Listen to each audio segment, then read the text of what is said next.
Hola a todos, ¿qué tal? Muy buenas, bienvenidos a una nueva emisión de En Profundidad, un espacio de teletica.com en el que analizamos temas del acontecer nacional e internacional, como su nombre lo dice, en profundidad. En las últimas semanas hemos estado conversando con aspirantes a la presidencia de la República. Hoy no vamos a hacer la excepción. Tenemos el gusto de contar ya con nosotros a don Rodolfo Pisa, aspirante a la presidencia por el partido Nuestro Pueblo. Don Rodolfo, muchas gracias por atender nuestra invitación y acompañarnos aquí en Profundidad. Muchas gracias, don Rodolfo, por la invitación. Para mí es un honor y un placer tener la oportunidad de conversar con los costarricenses por este medio. Antes de empezar a desarrollar el programa, que como lo hemos hecho en todos los casos, hablamos hoy de ideas, de propuestas, de planteamientos concretos. Los invito a que tengan muy presente la otra plataforma que estamos utilizando para conversar con los candidatos y las candidatas. Tenemos Cero Estrés, que usted lo puede encontrar en nuestra cuenta de Spotify, también se transmite en vivo en la radio, en Teletica Radio. Y este programa de En Profundidad, que lo transmitimos en este momento en vivo en nuestras redes sociales, lo va a poder encontrar también en el micrositio de En Profundidad y también en nuestra cuenta de YouTube. La idea es que ambas plataformas, cuando hablamos con la misma persona, en la primera hablamos acerca de, no tanto del candidato o la candidata, sino de la persona, de aspectos, digamos, más relacionados con sus sueños, sus frustraciones, sus deseos, sus familias. Y esta tiene que ver más, como decía anteriormente, con propuestas, con ideas. La idea es que ustedes tengan la oportunidad de conocer las dos caras de la moneda, visitando nuestra cuenta de Spotify, Teletica Radio. Ahí va a encontrar la sección Cero Estrés, precisamente ahí va a encontrar una entrevista que hicimos semanas atrás con don Rodolfo Pisa, y hoy, a partir de hoy, va a poder encontrarla en el micrositio también una conversación con don Rodolfo, pero ya hablando de propuestas, de proyectos. Así que puede conocer ambas caras de la moneda. Ahora sí, comenzamos, don Rodolfo. El plan de Nuestro Pueblo, el planteamiento que todos han presentado al Tribunal Supremo de Elecciones es muy amplio, evidentemente. Así que no nos daría tiempo de abarcar todo lo que se plantea. Así que vamos a empezar esta conversación, don Rodolfo, si usted me permite, que usted me diga cuáles serían los tres planteamientos más importantes. Si tuviera que hacer una selección, y yo sé que mucha gente va a decir que hay muchas ideas en todos los planes y que no se puede hacer ese ejercicio. Yo creo que para economizar y para aprovechar el tiempo, le pido que me escoja tres ideas, tres propuestas especiales.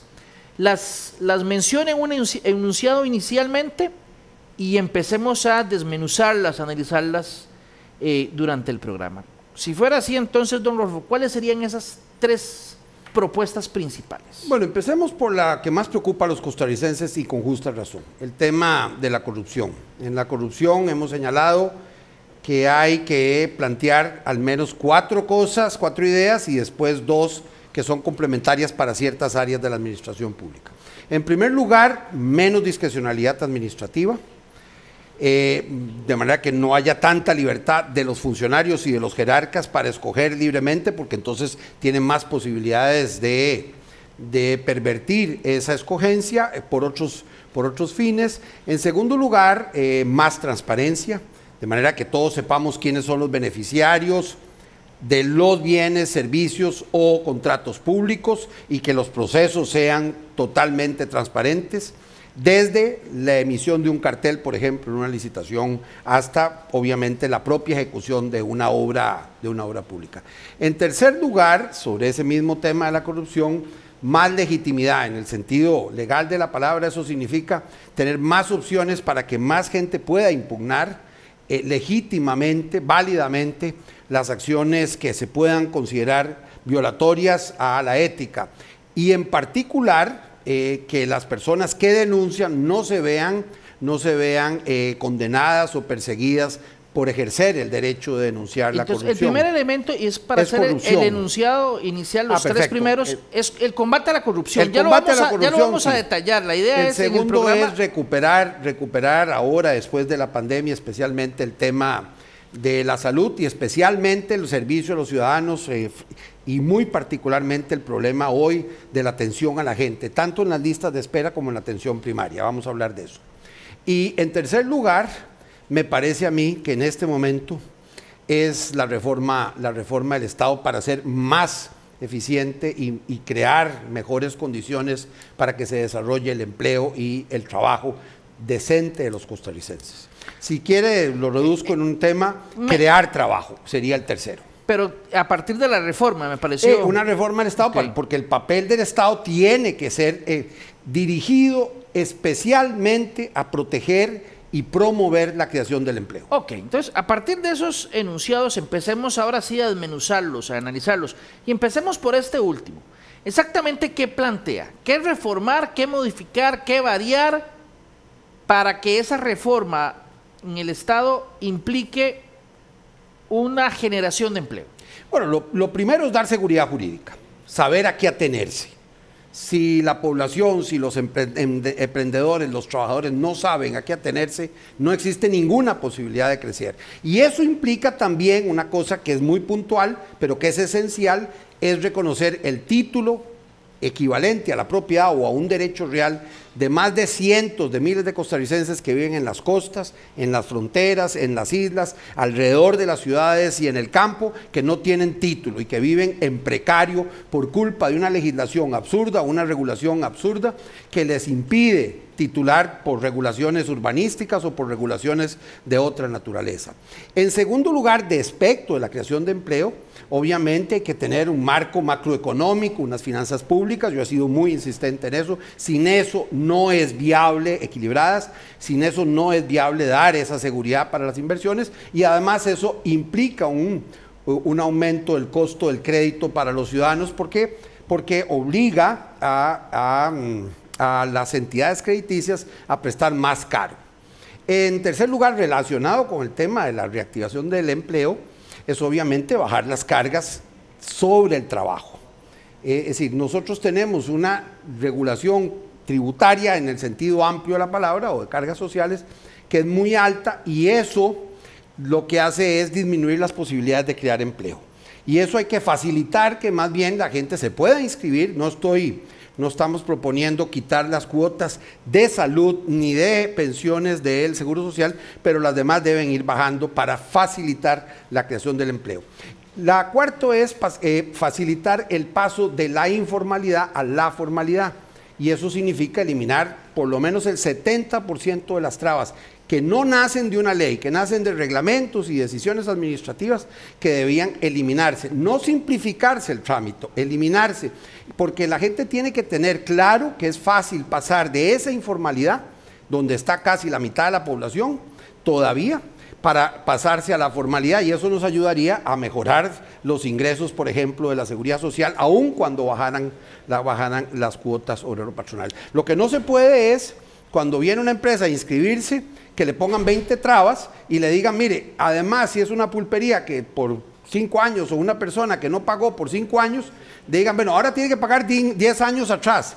Bueno, eso es casi obligarlo a seguir. ¿Qué es lo que ocurre? ¿Qué es una queja que ocurre ahora? No, así es, así es. El otro tema sí tiene que ver con infraestructura, por eso yo prefiero la regla fiscal constitucional, que fue la que planteé en la Junta de Notables y que se aprobó en Comisión Legislativa, la reforma constitucional, que era un proyecto mío, para que esa regla fiscal restringe claramente el exceso o el crecimiento del gasto ordinario, pero no ataca, como hoy ocurre, digamos, el gasto de capital, es decir, el gasto de infraestructura o el gasto en vivienda, que sí genera un gran desarrollo económico y social. Permíteme hablar un momento. Hay por supuesto, la educación y para el trabajo. Hay dos puntos que me gustaría desarrollar muy rápidamente. Bueno, el tema de la regla fiscal, hacerla a nivel constitucional, lo que se planteó en la Junta de Notables en su momento, ¿verdad? Caramba, el gran tema con la regla fiscal, y usted lo sabe, tal vez lo puede, me gustaría conocer qué piensa, porque con la regla fiscal la ponen como regla, pero aparece un poder por allá que dice que debe quedar afuera, que otra institución debe quedar afuera. Entonces yo creo que en la práctica el riesgo es que la regla termine convirtiéndose, don Rodolfo, en una excepción, en el tema de la regla fiscal. Bueno, por eso yo prefiero una norma más de orden constitucional. Eso solo fui yo el único que lo firmé en la Junta de Notables en el año 2013 y después se desarrolló por unanimidad en una comisión legislativa. Es una regla más flexible que la que tenemos ahora, pero también al mismo tiempo más abarcadora y por tanto permitiría más ajustes a una realidad, pero manteniendo siempre los principios como los tiene Alemania, que fue uno de los promotores originales de una regla fiscal a nivel constitucional. España después lo adaptó y hay otros países de Europa que también siguieron esa regla. En el caso de casi todos los países de Europa, en el caso de los Estados Unidos, esa regla existe a nivel legal y es muy compleja. En Costa Rica se estableció a nivel legal en la Ley de Fortalecimiento de las Finanzas Públicas, pero digamos terminó siendo más una camisa de fuerza que una regla para garantizar, por un lado, el desarrollo, pero también el equilibrio de las finanzas públicas. ¿Está usted mencionando la educación también dentro de esta propuesta? ¿Cómo sería la cosa? Sí, sin duda. Bueno, no solo educar en y para el trabajo, yo creo que habrá que ajustar la normativa de educación dual porque al final termina siendo tan engorrosa como casi todo lo que hemos terminado viendo que prácticamente no se incentiva que los muchachos y las muchachas puedan entrar. Pero hay otros elementos, el tema del desempleo. Yo prefiero un modelo, yo sé que eso no puede cambiar de la noche a la mañana, que en lugar de un sistema de prestaciones lleguemos en 10 años plazo, pero empezando en los próximos 4 años con las primeras etapas para un seguro de desempleo, como el que tiene Austria, como el que tiene Dinamarca, que tiene muy bajos niveles de desempleo, porque no hay mucha flexibilidad en el cambio del trabajo y obviamente hay una garantía de que las personas que se queden sin trabajo siempre tengan unos ingresos básicos acordes a sus necesidades, pero además tiene otra condición, es que para recibir el subsidio del desempleo usted tiene 2 caminos, o realmente ponerse a trabajar mientras tanto en temas sociales o ponerse a educarse, por ejemplo, en el INA, para capacitarse en nuevas formas de trabajo. Si usted ha sido toda la vida piangüero y ya no hay pianguas, pues lo mejor es que se dedique a aprender a hacer otras cosas. Y el Estado debería facilitarle ese proceso de cambio desde piangüero, digamos, a taller de refrigeración. Dale un subsidio mientras está dándose esa fase de transición. Un seguro de desempleo. Si quedó en desempleado, entonces ahí hay 2 temas. O encuentra trabajo en la misma área o se garantiza que busque que tenga otras opciones, otras habilidades para que encuentre un trabajo digno. ¿Un seguro de desempleo de cuánto tiempo? Porque digamos, si lo hace uno a perpetuo y la gente al final podría terminar... No, porque no hay un incentivo a estar en eso. Primero, porque no se paga lo mismo que en un salario. Segundo, porque a diferencia de los seguros de desempleo, digamos, del de Estados Unidos, por ejemplo, de otros países, que les pagan por estar en la casa, no. Ahí usted está trabajando también 8 horas, solo que trabajando en ayuda social y en programas sociales para recibir el subsidio, o está llegando o está llevando los cursos, digamos en el INA o en otra institución equivalente, para garantizar que usted, al fin y al cabo, o está estudiando, preparándose para el nuevo trabajo, o está trabajando socialmente para que no haya ese sesgo de búsqueda de un subsidio y retrasar, digamos, el ingreso al mundo del trabajo. Para ver si le entiendo entonces, si una persona queda desempleada, ponía usted el caso de la persona que trabaja en las costas, pero X caso, en todo el país. Mientras busca ese otro trabajo que puede, digamos, adaptarse mejor a sus necesidades, tendría la opción de contar con ese seguro de desempleo siempre y cuando, a ver si le entendí bien, o esté trabajando en actividades sociales, ¿verdad? Útiles para la sociedad. Exactamente, que me imagino que el Estado le diría, bueno, es esto y esto lo que se tiene que hacer. Hay un menú. ¿Verdad?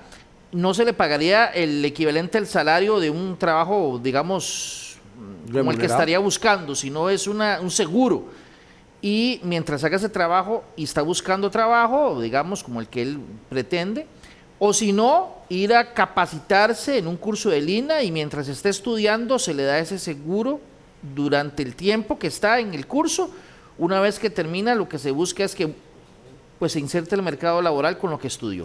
Sí, porque el incentivo es, no hay un desincentivo a trabajar, lo que hay es un incentivo a garantizarle a la persona que queda desempleada que no va a quedar sin sustento. Eso se pretendió en la Ley de Protección al Trabajador en la que yo participé muy activamente cuando era presidente ejecutivo de la Caja, que se aprobó en ese periodo, cuando se creó el Fondo de Capitalización Laboral. El Fondo de Capitalización Laboral, digamos, se pensó para el primer paso para un seguro de desempleo, pero obviamente eso terminó, digamos, siendo afectado porque la gente puede retirar cada 5 años ese subsidio. Y entonces cuando hay una empresa que quiebra y se va del país y deja a 200 empleados en la calle, hemos perdido la opción que existía, que era precisamente por lo menos garantizarle que hubiera ese fondo de capitalización laboral. Entonces habrá que llegar, obviamente, a ese proceso, habrá que hacerlo concertadamente. Obviamente, en caso europeo, lo que hace es que los fondos que hoy se gastan para pagar prestaciones tendrían que ser dedicados específicamente a ese seguro de desempleo. Bien, y tocaba usted el tema de las cargas sociales hace un rato, me gustaría retomarlo. Reducir, voy a ver si le entendí bien, una reducción de la carga social. Sí. Pero digamos, la patronal, para incentivar que el patrono sí, contrate, solo la patronal, digamos. Mire, en este momento la principal preocupación, al final las cargas se terminan trasladando al impacto del trabajo. Hay un estudio de la OIT de hace muchos años sobre ese tema. Pero en cualquier caso, hoy se pagan más del 35%, depende de lo que se pague por riesgos del trabajo. Creo que deberíamos llegar a menos de 30% para incentivar la creación de la formalidad. Y repito, ser muy insistentes en poner un puente de plata para pasar de la informalidad a la formalidad. Si yo le pongo demasiadas trabas a ese proceso, lo que hago es expulsar a la gente de la formalidad y el propio Seguro Social y las instituciones que se financian con esas cargas no se verían beneficiadas. El proceso tiene que ser gradual para garantizar, primero, que los ingresos por seguridad social no se pierdan, porque son necesarios para cubrir varias necesidades, no solo de salud y de pensiones, porque esos fondos no se tocarían, los fondos de pensión, básicamente los fondos de salud y de pensión de la Caja Costarricense del Seguro Social. Serían las otras cuotas que van de ese 25, un poco más, a 35%. Ahí es donde tendríamos que ajustar el tema de los fondos, de la recaudación de cuotas obrero-patronales. A mí me tocó hacer el sistema centralizado de recaudación en 9 meses, quiero decir, entre el año 2000 y se aprobó la ley y 9 meses después ya estaba operando. Eso a muchos países les ha tomado muchos años y esa parte sigue relativamente funcionando. Entonces sí hay que tener un sistema que recaude todos los fondos de la seguridad social, pero con un objetivo de siempre garantizar los fondos de pensiones y los fondos de salud. Ahora bien, eso sería una decisión de la Caja, me parece, don Rodolfo. No, eso es una decisión legislativa, porque las cuotas obrero-patronales de la Caja sí las define la Caja, pero las demás no, y yo no estoy ajustando las cuotas obrero-patronales de la Caja. No ese 25, un poco más de 25%, sino el otro 10% que no está ahí. Ok. Pasemos a el primero de los enunciados, el combate a la corrupción. Si quiere, ahora sí lo vamos analizando detenidamente. ¿Cuál es el planteamiento?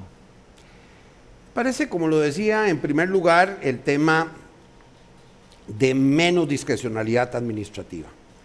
La lucha contra las inmunidades de poder es esencial para la lucha contra la corrupción. Ese es uno de los principios básicos del derecho administrativo. Entre más discrecionalidad haya, alguna tendrá que haber, en la toma de decisiones más posibilidades de corrupción existe. Entonces eso hay que limitarlo muchísimo más. Segundo lugar, legitimación en el sentido legal, pero también en el sentido de que el denunciante o el que impugna un hecho por corrupción no se vea él sujeto a un proceso y a ser juzgado él, sino que más bien se le garantice que la denuncia sea perfectamente canalizable sin tener la persona que verse obligada a sustentar su acusación o su denuncia. Eso le toca a las instituciones estudiarla. En tercer lugar, la transparencia. Creo que ahí la tecnología permite avanzar mucho más en la transparencia desde la emisión, desde la construcción del cartel hasta la ejecución de una obra o la entrega de un servicio. En tercer lugar, menos impunidad. La búsqueda sería cero impunidad. Eso corresponde al Poder Judicial, vamos a decirlo claro. Pero el Poder Legislativo, con alguna legislación, y el Poder Ejecutivo apoyando ese sistema, puede ayudar a que haya menos impunidad en el tema y no... ¿Cómo? ¿Cómo? Bueno, en primer lugar, revisando los procesos penales para garantizar, por una parte, el debido proceso y que no duren 8 o 10 años. Que eso es, digamos, eso al final, una justicia tardía es una justicia no cumplida. Me parece que hay otros que son de otros elementos. En el caso de las licitaciones, por ejemplo, y es algo que yo hice en la caja, tratar de subdividir, hacer más licitaciones para que no haya unos pocos tagarotes que se lleven todos los contratos públicos. A mí me tocó hacerlo, digamos en la caja, por ejemplo, de pronto se sacaba a licitación la construcción de 25 EBAIS, pero 4 en Upala, 3 en Limón, 3 en la zona sur, 2 en Punta Arenas, 5 en Guanacaste, en el Valle Central otros 9. Entonces decían, hay que hacerlos y además en 9 meses. ¿Qué significa eso? Que solo 2 empresas podían competir, porque solo 2 empresas tenían los estados financieros, tenían el capital, digamos, tenían la maquinaria y el recurso humano para poder decir yo cumplo. Entonces al final solo cumplían 2. Era mejor haber dicho hágale el chaleco a la medida, para que solo esos 2 se coman todos los contratos. Yo lo que hice, lo primero es, no, perdonen, los EBAIS o las clínicas que hay que construir en la zona norte, que lo decidan en la zona norte. Y entonces las empresas pequeñas empezaron a participar mucho más y en lugar de ser 2 eran 10 o 11. Y quiero decirle que el costo por metro cuadrado bajó bastante más de la mitad, solo por ese efecto. Había unos diseños básicos, eso pasa igual en toda la obra pública, en la carretera. Si usted lo que quiere es licitar 2.000 kilómetros, solo muy pocas empresas van a tener, y entonces le van a exigir que tenga la maquinaria para garantizar los 2.000 kilómetros. No, deje que en cada comunidad haya distintas empresas que puedan mantener la obra pública y entonces usted no se ve tan sujeto a el poder de 2 o 3 o 4 empresas muy grandes que al final se comen todo el pastel. Y eso, ya lo hemos visto, termina en corrupción. Volvemos un momentito al tema de la impunidad, porque ahí sí me genera la duda, usted lo dijo hace un rato, y yo creo que todos estamos conscientes de que la labor del Poder Judicial es resolver y es determinar en los estrados judiciales si se amerita un castigo por X o Y hecho. En muchas oportunidades se ha señalado que el proceso es lento, y yo creo que todo el mundo está consciente que sobre todo el proceso penal dura a veces 7, 8 años, pero parece que las razones no están bueno, hay distintos argumentos, desde la saturación de procesos en algunos despachos judiciales, desde algunos, el mismo sistema permite algunas apelaciones que generan algunos atrasos importantes. Ahí yo no veo mucho qué puede hacer, por eso le pregunto, el Poder Ejecutivo, ¿qué puede? No, el Poder Ejecutivo no, yo dije que esa es una tarea del Poder Judicial. Por eso, pero lo que puede hacer el Poder Ejecutivo es impulsar en la Asamblea Legislativa cambios en los procedimientos. ¿Cómo cuál? Mire, vamos a poner un ejemplo que los costarricenses van a entender claramente. Mire, usted conoce el caso de Floyd.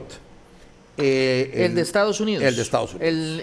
El ciudadano que murió a manos de un policía. Murió a manos de un policía, mató a un ciudadano afroamericano. 9 meses después ya estaba condenado. Y eso que era un juicio complejo, con más de 60 testigos y peritazgos. Y además un año después, es decir, 3 meses después de esa condena, ya estaba en firme esa sentencia. En Costa Rica, un caso de esos no hubiera durado menos de 7 años. Entonces ahí sí hay que revisar los procesos. Pero ¿qué parte del proceso variaría? Quiero decir, usted ya tiene claro, vamos a ver, y usted lo conoce posiblemente el proceso penal mucho mejor. Hay varias etapas, una de ellas es la etapa intermedia, que mucha gente ha dicho en el proceso penal, la etapa intermedia, que es el filtro, no sirve para nada. Bueno, mucha yo gente creo lo ha dicho. que hay que repasar eso. Ustedes proponen cambiar algo específico. Sí, así es. Pero como creo que el tema de la primera y la segunda instancia deben ser mucho más expeditos, y eso que en Estados Unidos es más complejo, porque tienen que nombrar hasta un jurado, aquí ni siquiera eso. Y voy a decir algo, la verdad es que hace 20 años habían más casos por juez que lo que hay hoy. Hoy hay mucho más jueces por cada caso, de manera que no es un tema de que no ha habido esfuerzo fiscal para financiar el Poder Judicial. Sí ha habido un esfuerzo, pero seguimos anclados a un procedimiento y a unos procesos que argumentando un debido proceso, en realidad no han logrado la capacidad para tomar decisiones. Yo creo que eso es un tema, el Poder Ejecutivo no lo va a imponer, pero sí es un tema que debe discutirse, porque si no discutimos ese tema vamos a seguir enfrentando procesos de 7, 8, 10 años, procesos penales con gran costo para la sociedad, un gran costo económico. Creo que hay algunos temas también que ayudarían al proceso. Si despenalizamos algunas conductas que no deberían ser estrictamente penales, sino que son sanciones administrativas. Por ejemplo, cortar un árbol sin permiso. Lo que hay que meterle es una multa y cobrarle y sancionarlo. No llevarlo al Ministerio Público, sería. Yo creo que ahí no debería estar, eso deberían ser procedimientos administrativos. El tema, por ejemplo, de meter a la cárcel a los ciudadanos que no pagan las pensiones, hay que ponerlos a trabajar, más bien obligarlos a hacer un trabajo comunitario, no tenerlos en la cárcel, porque eso es muy caro y no logra el propósito. Incluso las mujeres quedan desprevenidas, desprotegidas, porque no pueden, al final la persona en la cárcel no puede conseguir los fondos para pagar su pensión alimentaria. Usted está tocando un tema interesante. Entonces, para ver si le entiendo, la idea sería algunas conductas que hoy se sancionan con prisión o con la privación de la libertad. Donde no son delitos graves. Entonces, eso lo que hay que hacer es una sanción muy fuerte administrativa, donde no hay violencia sobre las personas, ni fuerza en las cosas, y no hay delitos de crimen organizado, por ejemplo, para que concentremos todas nuestras tareas en esos y dejemos que lo demás se aplique administrativamente como en otros países. No estamos inventando el agua tibia. Lo que creo es que uno debería, como yo trato de hacer en ese libro sobre la democracia en las Américas, es partir de las lecciones aprendidas. ¿Qué hemos aprendido? Si yo veo que 10 países que hacen esto les va bien, mejor le pongo atención. Y si 10 países que hacen esto otro no les va tan bien, mejor creo que deberíamos descartar eso. Claro que usted se puede ir manejando por el lado derecho a Punta Arenas y tal vez en un caso, en cada 10.000, tal vez no choque, porque todos los furgones se van quitando y se van pasando al lado derecho. Pero es muy probable que usted choque. Si usted se va por el lado derecho, es muy probable que usted no choque. No hay garantía en ninguno de los dos casos, pero las probabilidades son muchísimo mayores en un caso que en el otro. Y por tanto, entonces, pararnos en los hombros de gigantes, que fue la recomendación, la expresión que hizo Newton cuando le preguntaron que por qué había visto tan lejos. Porque me paré en los hombros de gigantes, de ver qué es lo que han hecho ciertos países y ciertas comunidades para lograr avanzar mucho más en los distintos temas. Repito que este tema de la cero impunidad, la no impunidad, es un tema fundamentalmente del Poder Judicial y el Poder Ejecutivo debe dar garantía de respetar lo que decidan y no interferir. Pero sí debe ayudar, junto con los jueces, a encontrar procedimientos que se han probado en otras latitudes que han logrado, por una parte, controlar la criminalidad más fuertemente incluso que nosotros y al mismo tiempo garantizan el debido proceso. Y también otro punto que usted mencionó hace un rato, cuando la persona no paga la pensión alimentaria, bueno, y lo sabemos, eso no es un delito, pero se le envía a la cárcel o se le detiene mientras no pague la pensión. Eso no es un delito, pero lo que le estoy entendiendo es que también usted plantearía ponerlo sobre la mesa de la discusión para que no vaya a prisión, sino que se ponga a trabajar, sino que compense de alguna manera. No, claro, que le garantice el pago a los chiquitos, a los hijos y a la señora, pero meterlo en la cárcel en nada le garantiza pagar esa deuda. Y si el fulano dice, no, yo no quiero trabajar. No, papito, entonces sí, es una opción. O sea, darles una salida intermedia. Sí, porque no son delincuentes naturales, son personas que por circunstancias de la vida no han podido cubrir una pensión. Y entonces llevarlos a un sistema penitenciario es un contrasentido, porque usted ahí no les está sancionando por un acto delictivo, lo que está es sancionándoles porque no pagó. Entonces lo que tiene que buscar es garantizar que paguen, que le paguen a la señora y le paguen a Yo siempre he entendido de los que hablan de este tema que plantean que es realmente una invitación a que pague, ¿verdad? Que es una forma de decirles, vean señores, si no pagan, lo que queda es la cárcel, y aún así pareciera que el problema no se soluciona, pero he escuchado también que mucha gente plantea, como usted lo está señalando, que el mandarlos a la detención no soluciona el problema para el niño o la niña que está esperando los alimentos y el hombre queda también detenido y tampoco recibe los niños la plata. Un problema social mucho mayor, tanto para la familia como para la persona que está en esa condición. Y yo creo que hay países que lo han entendido y lo han aplicado. ¿Y por qué nosotros seguimos con un modelo que no resuelve el problema? Mire, a mí me tocó ser magistrado de la Sala Constitucional, ejercer, y créame que había muchos habeas corpus, y si yo le contara los casos que uno observa de gente que de verdad no puede, porque usted, bueno, una persona que está 3 meses... Sin decir nombre. No, pero que están 3, 4 meses en una cárcel porque era un guarda, no trabajaba, recibía en esa época 200,000 colones mensuales de sueldo, y trabajaba duro, estoy hablando ahora es como 300 y tanto mil, pero en cualquier caso era un sueldo muy básico, y entonces en febrero cuando le cobraban un salario escolar, además del aguinaldo. El aguinaldo puede ser entendible porque el aguinaldo sí se lo pagan a él, y entonces él pagaba una parte del aguinaldo en él. Pero lo que ocurría en muchos casos que me tocó ver era que le cobraban un salario escolar y él no recibía un ingreso extra. Vea, una persona no está 3 meses, 4 meses en una cárcel porque quiere hacer daño. Habrá algún loco que haga eso. No. Ese tipo de cosas a veces se da una insensibilidad sobre los problemas de la gente. Y uno tiene que ver los problemas de la gente. No desde una teoría. Yo he pasado diciendo que uno de los temas centrales es, para que Costa Rica salga adelante, es pasar por una cura de desintoxicación ideológica. Así como a veces cuando las personas que se han pasado en el campo del vicio necesitan una desintoxicación, cuando nosotros nos cerramos a eso, dejamos de ver las cosas que la vida y la realidad y distintas experiencias nos han enseñado que pueden ser mejores, y no cerrarse a esas opciones. Bien, ya analizamos 2 de las propuestas que usted puso sobre la mesa como las principales, aunque hay otras, evidentemente. Invito a la gente a que lea no solo el plan de gobierno de nuestro pueblo, sino de todos los demás planes de gobierno. PISA.cr, ahí está. También está en el Tribunal Supremo de Elecciones, pero es más fácil llegarle. PISA.cr. PISA.cr. Okay, ya hablamos del empleo, digamos, de reformar el Estado para motivar el empleo. Ya hablamos del combate a la corrupción. ¿Cuál era la otra, don Rodolfo?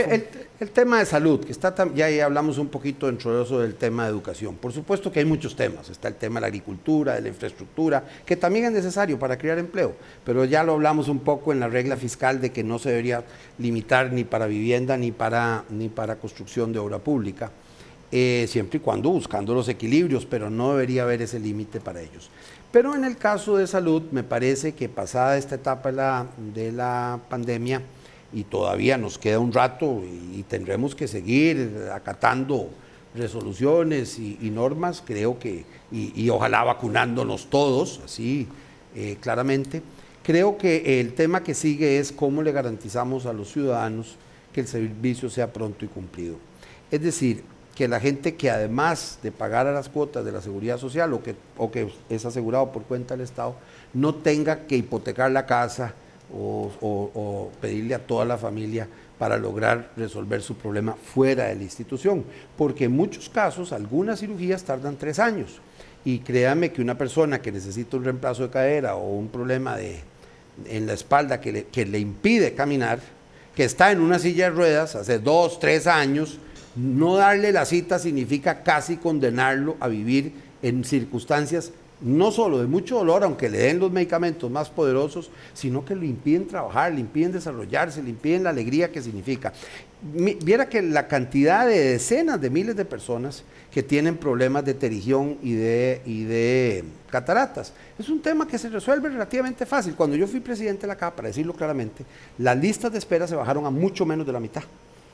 Y la producción de cirugías incluso era igual o superior a con mucho menos población y con mucho menos personal que a la que se da en los últimos años en la Caja. Entonces ahí hay un tema de organización. Yo exigía que cada año subieran 4%, las cirugías están en el programa de gobierno, las consultas con especialistas, los estudios de diagnóstico, y además que si al año la Caja no le resuelve su problema, la ley constitutiva de la Caja permite, no se ha aplicado, pero lo que queremos es que se aplique, permite que el usuario pueda ir a un centro privado, que le hagan la operación con cargo a la Caja, obviamente de acuerdo con los costos de la institución. Explique, eso lo plantearían ustedes para esta? Está planteado en el programa de gobierno. Esa idea, a ver si la entiendo. Si en un año, es en un año que señalan. En un año en el caso de ciertas cirugías. Obviamente que si es un cárcel los tiempos son mucho menores. Por supuesto, pero digamos, en algunas cirugías que un año electivas, pareciera que llaman cirugías selectivas. Pareciera, digamos, suficiente como para que la caja brinde el servicio. Si en un año no se da, la persona podría ir al servicio privado, recibir la atención o la operación y llega con la factura privado al seguro. No, y el seguro tendría que pagarlo directamente. Y se le dice, bien, señores, estas páguenle ustedes al hospital X. Sí, así es. Así es. Eso no es algo nuevo, eso está en muchos países de Europa. Particularmente yo he revisado la legislación en España que tiene una norma de esa característica. Pero se le daría tiempo a la institución, por eso dice que a partir del 2023, en el programa de gobierno nuestro hay muchas especificaciones. Esto empezaría en el 2024, esto en el 2025, esto en el 2026, esto en el 2022. De manera que haya un espacio para ir cubriendo cada uno de esos temas. El otro tema en salud. Perdón, nada más un momento, don Rodolfo, en ese tema es, a partir de que la caja le da el diagnóstico, usted padece de X problema. No, ya le dice que necesita una operación. A partir de ahí empieza el plazo de un año, digamos. Sí. Y yo estoy convencido, porque yo conozco la caja, y la tuve 4 años estar al frente, estoy convencido que la caja, cuando le tengan un plazo así, como cuando le pasa cuando la Sala Constitucional, por un amparo de salud, la obliga a dar el servicio, estoy seguro que replantean sus servicios, incluso compran servicios para sacar esas filas. Yo creo que ese prejuicio ideológico de no comprar, fíjese que el régimen inglés, el Sistema Nacional de Salud inglés, que es tal vez uno de los más centralizados y general del que nosotros tomamos el concepto de universalización, se llama el modelo Beveridge. En ese caso, más del 15% de los gastos de salud de ese Sistema Nacional de Salud del Reino Unido son compra de servicios porque los necesita. En el caso europeo, en el resto de la Europa continental es más del 40%. En Costa Rica es menos del 2%, porque hay un prejuicio ideológico. La clave es cómo le resolvemos el problema a la gente. Se probó, a mí me tocó impulsar decisivamente la concesión de los servicios de atención primaria en el área metropolitana, desde Tres Ríos hasta la Carpio, desde la León 13 hasta Desamparados. Y no solo se probó que era muy bueno el servicio, que costaba menos y que además había mayor nivel de satisfacción. Y además eso obliga a que la propia institución, sin privatizar ningún solo servicio, se comprometa más en decir, no, nosotros lo sacamos adelante. Por supuesto que ahí hay unas reglas especiales para evitar que haya incentivos perversos, es decir, que el que crea la cola después vaya a vender el servicio por fuera. Eso hay mecanismos para hacerlo, hay muchos países que lo han hecho. En mi gestión, por ejemplo, en temas de cataratas, en temas de pterigiones, en temas de radiología. Serían cosas, perdón la palabra, que es poco médica, pero menores, digamos, no de gran complejidad, como dice usted. No es de gran complejidad. Un trasplante de algo, me imagino que... un trasplante es muy complejo, eso en salud... Ni un cáncer que sea un tratamiento... Eso se analiza en una cosa que se llamaban antes grupos relacionados de diagnóstico, y eso tiene una medición internacional. Un trasplante vale, digamos, 10 y una salpingectomía vale 0.2. Es decir, porque obviamente la complejidad de un trasplante de corazón o de hígado, que son los más complejos, es mucho mayor que, por ejemplo, una salpingectomía o una vasectomía. Listo. Me decía usted otro elemento que iba a desarrollar. El otro es el tema de 1000 médicos de barrio, a la par y paralelo y complementario de los EBAIS. 1000 médicos de barrio. Así es, 250 médicos por año a partir del 2023. Eso cuesta menos del 1% del gasto de salud de la caja. El gasto de salud de la caja crece alrededor de 6% anual, a veces 7%. Pero en cualquier caso, es mucho menos del crecimiento anual. Pagar los 1000 médicos de barrio. Y yo creo que ahí eso estarían en manos de asociaciones y organizaciones sociales, de manera que ellos, como complemento del EBAIS, atiendan lo que llaman técnicamente morbilidad.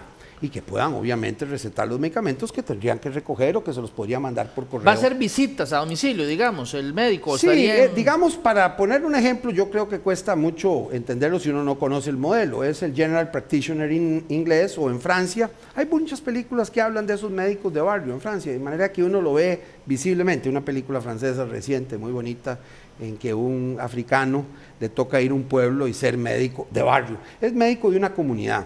Y entonces pasa a tener a cada 2.000 personas, él tiene que atender, digamos, 500 familias en promedio, y entonces él le lleva todo el pulso y los atiende rápido, porque si no, se le quita el contrato a la asociación. Pero ¿sería visitas a domicilio o en un lugar cercano? Es que es un cercano al lugar donde él, a donde él vive. En algunos casos tiene que hacer visita a domicilio. O sea, no un EVAIS, sino algún recinto más pequeño, posiblemente. No, es básicamente consultas de morbilidad, porque sería un satélite, o digamos, de pronto un EVAIS que cubre a 4.000, 5.000 personas, tendría 1 o 2 satélites de estos, para que le baje la carga de presión de la gente a conseguir una cita y que lo vean médicamente y no tener que ir a consultar al farmacéutico y que el farmacéutico no solo le recete la medicina, sino que casi que le diagnostique la enfermedad. Pero habría que contratar esos 1.000 médicos entonces. Sí, claro, y hay médicos.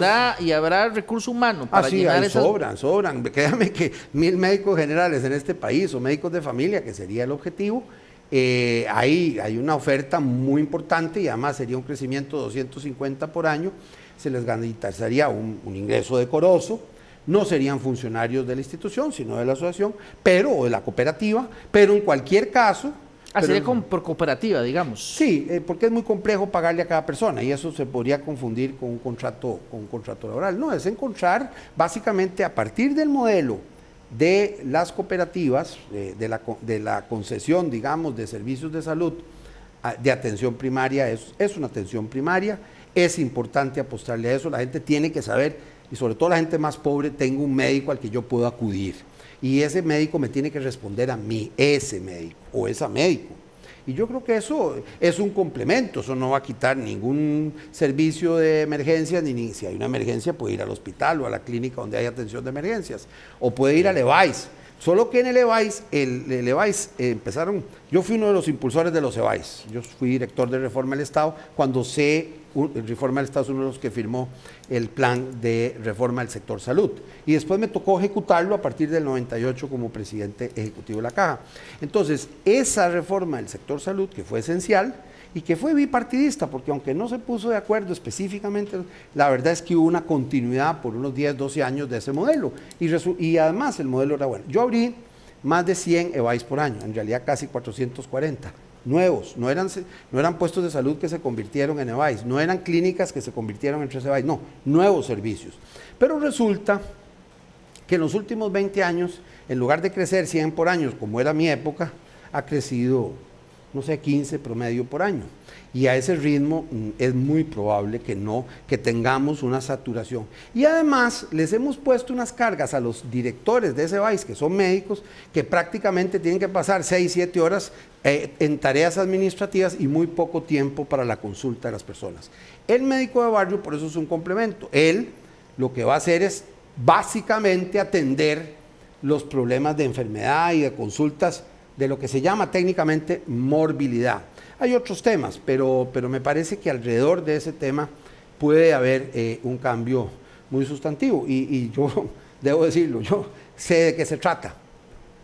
Bien, acerca de este punto, estoy seguro que mucha gente va a decir, pero con esta idea lo que va a hacer es debilitar un poco la esencia de la Caja.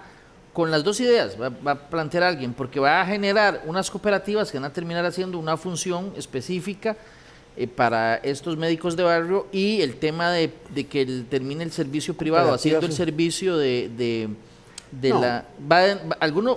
porque eso cada vez que aparece el tema de los servicios, de tercerizar el servicio y todo eso, aparece ese tema. Pero vean lo que pasó. Vea, por ejemplo, estaba una universidad privada, atendía los servicios cuando antes primero era una universidad pública, pero pues pasó a ser muy cara.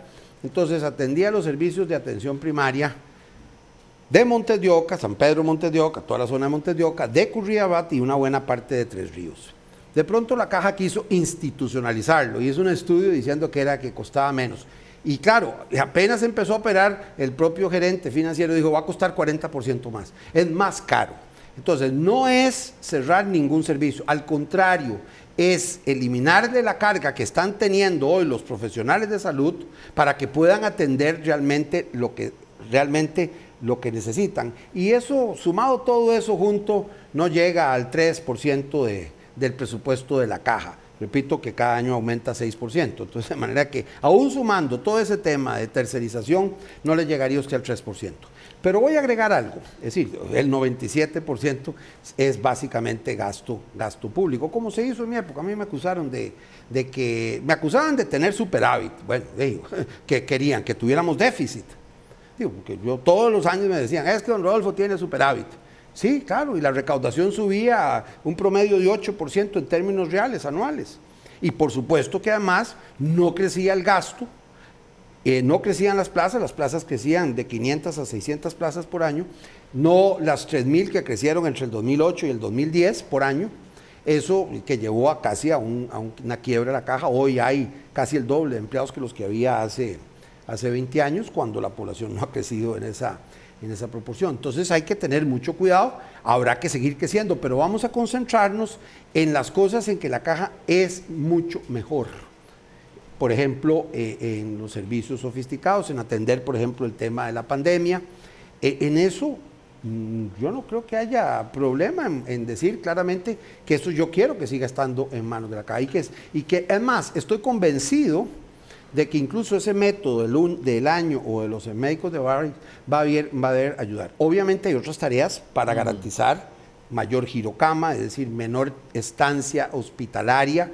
Debo decir que en mi periodo se bajó un día el promedio de espera, después se volvió a aumentar. Bueno, de cualquier manera, porque yo era muy estricto, es decir, bueno, ¿cómo mal está el tiempo de espera en una cama antes de ser operado? Ya cuando estaba instalado.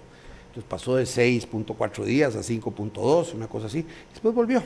Bueno, eso hay que tenerlo todo el tiempo claro y tener el cuidado. Y entonces al mismo tiempo teníamos un programa para bajar la mortalidad infantil de 14 por 1000 a 10 por 1000 en 4 años. Quiero decirle que los 10 años anteriores solo bajó 1 punto y en los 10 años siguientes solo bajó 1 punto. De manera que ese periodo, que siempre es más difícil cada punto extra, pero ese periodo fue excepcional. Y además le aumentó la esperanza de vida al nacer en 1 año y medio.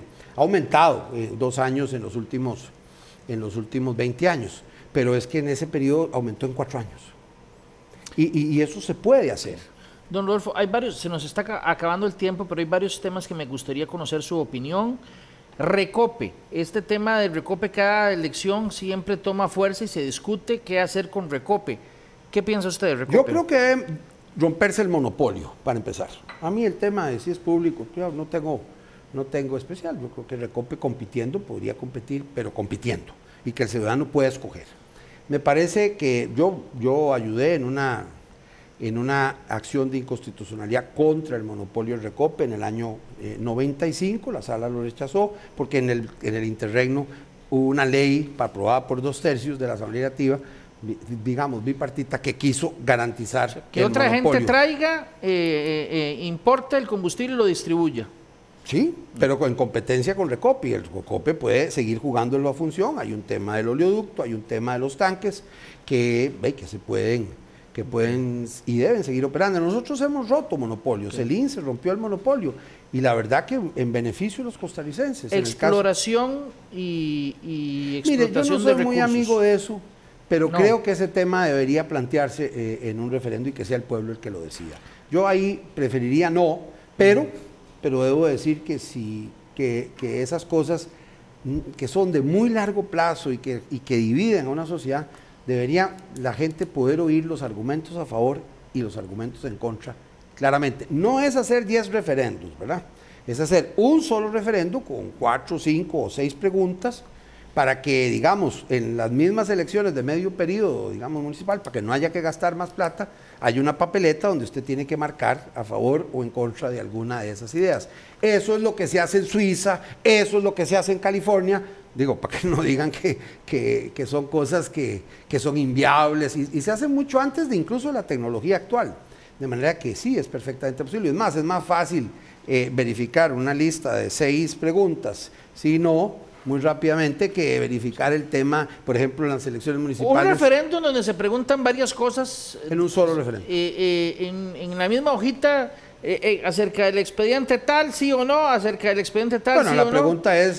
sí, acerca de... Y se desarrolla, de apertura, no, tiene evidentemente. que ser muy sencilla Claro. la pregunta, apertura del monopolio de petróleo. Entonces ahí pone, ve Sí, expediente número tal. Ok, sí o no. Pero quiero decir, entonces, en esa misma, no fue como el TLC que se hizo solo una pregunta. En ese planteamiento del referéndum, sería aprovechar ese ejercicio, ese instrumento del referéndum para ese día despejar 2 o 3 dudas. ¿Es así? No, unas 4 o 5 dudas o 6.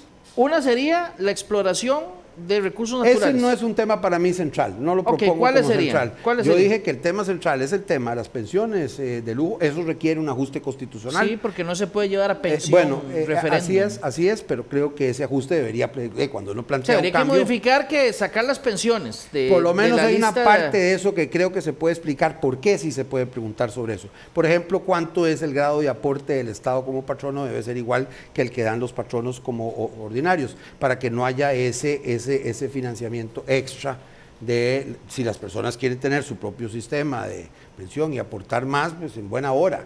Pero el tema es que no le carguen a los costarricenses ese costo extraordinario. En segundo lugar, el tema de las plataformas de transporte. Y digo estos temas porque tienen muchos años de estar debatiéndose y no caminan certeramente.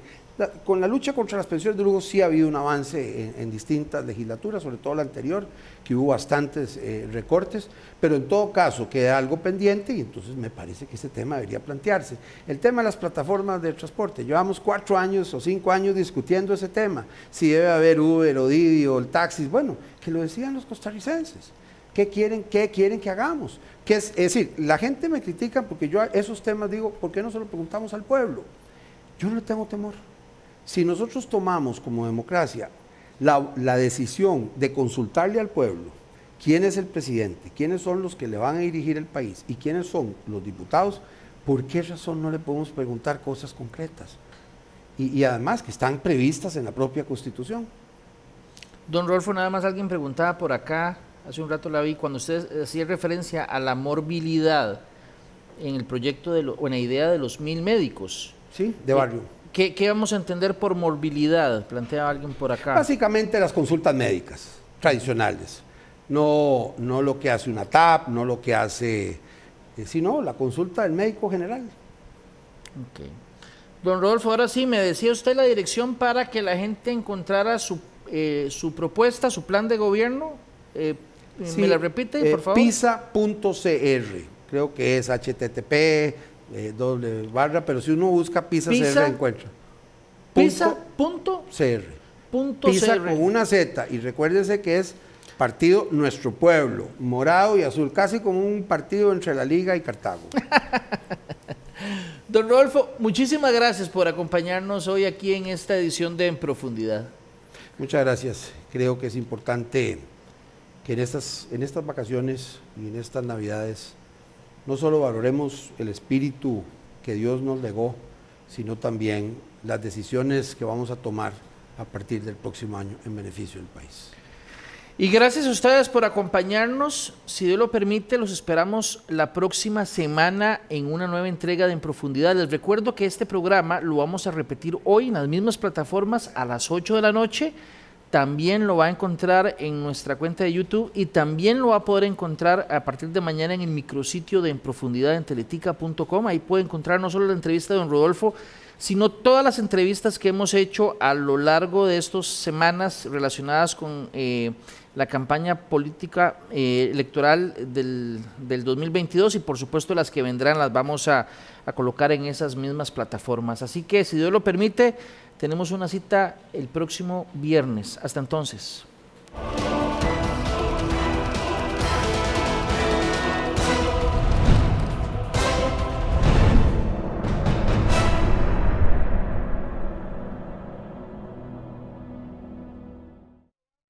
Lo invitamos a suscribirse a nuestro canal de YouTube para que repase todo el contenido disponible.